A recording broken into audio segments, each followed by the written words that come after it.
européenne endogène qui dormait depuis plus de 70 ans.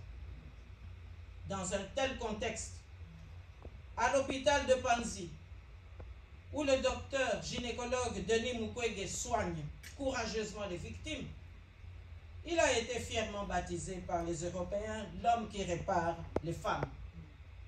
Car ce sont surtout les femmes congolaises qui payent un lourd tribut de ce génocide. Mais cet homme qui répare, ce mécanicien talentueux, qui dans son garage de référence répare le corps des femmes mutilées, mais est lui-même devenu un stakhanoviste de la médecine. Autrement dit, plus le mécanicien répare, plus il sauve ce qui peut l'être. Mieux il répare, plus il soulage la conscience silencieuse des indifférents. Plus les indifférents sont soulagés, plus ces derniers multiplient les signes de reconnaissance envers le mécanicien. Et pourtant, ce mécanicien réclame qu'on l'installe à côté de son garage de référence, un tribunal international, pour juger les responsables et les complices des commanditaires du génocide contre le peuple congolais. Commanditaires qui se terrent dans l'empire du silence. Alors, nous interpellons les femmes députées européennes. Mesdames, quittez le palais du Luxembourg. Allez voir sur place en RDC les crimes commis par le Rwanda et l'Ouganda. Et dites-nous ensuite si vous pouvez encore cautionner que l'on organise des élections sous l'occupation des meurtriers du peuple congolais.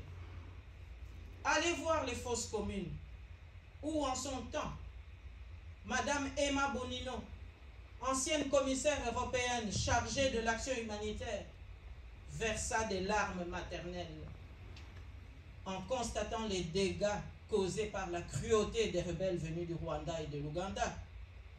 Et vous nous direz si vos dirigeants vous ont dit toute la vérité ou bien s'ils vous ont menti, ce que nous croyons. Devant ce tableau sombre, et pour des raisons objectives, nous restons inquiets quant aux intentions cachées du sommet du 18 février 2022 à Bruxelles en ce qui concerne la RDC. La question que tout Congolais se pose est celle-ci. Qui sera le véritable interlocuteur congolais pendant ce sommet?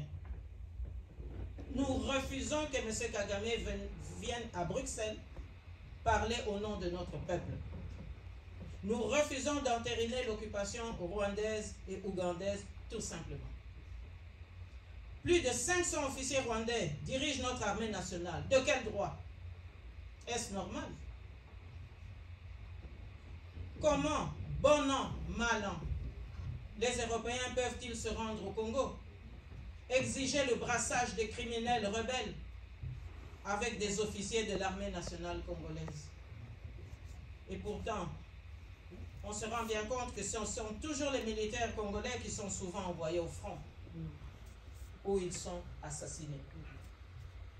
Alors, puisqu'il faut quand même penser aux solutions d'une paix durable, nous demandons à l'Union européenne de donner une position claire, sans ambiguïté, par rapport à l'occupation rwandaise et ougandaise, pour mettre fin à l'occupation des troupes étrangères en RDC.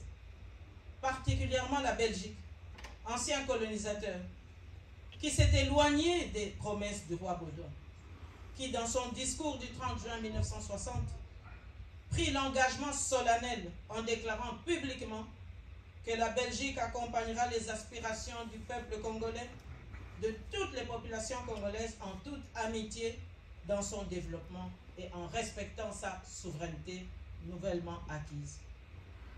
Et le peuple congolais voudrait savoir aujourd'hui de quel côté se trouve la Belgique.